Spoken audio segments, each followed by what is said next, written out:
jireen nabiyya ormaatu akkana na godhe malee bar dur akkanuma diimtu akkanuma jira buskuutata assalaamu alaykum wa rahmatullahi wa barakatuh lubbu dhukubatuuti baay'ee miidhamaa jira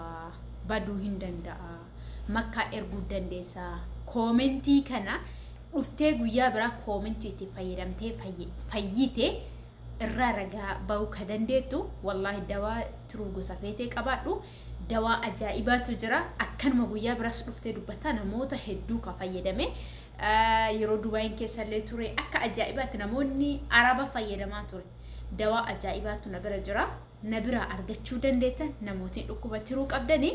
wantoota fayyadamuu hin qabne keessaa killee aanan foon lukkuu gosa kamiyyuu nyaata qamadii qabu wantoota pirootiiniin itti baay'atanii hinja baay'ee yoo fayyadamuu baatan bareeda shaayii akdar yookiin green tea yookaan magariisa akkasuma ammootu wantoota akka loomii fi nyaatota kuduraalee fi muduraalee yoo fayyadamtan hedduu takka bareeda laakkoofsa bilbila kiyyaa duwwaa 597 naqunnamuu dandeessanii achumaan ammootu waa'ee malkii kiyya ka ijoollummaa kanarraa dubbadha fiiltarri ammootu waan nama goone hin qabu jechuu danda'ama wallaa akkana nama bareechisaadha anqara eessa jira gizeesi fiiltara fayyadamaa akkasitti hawwiin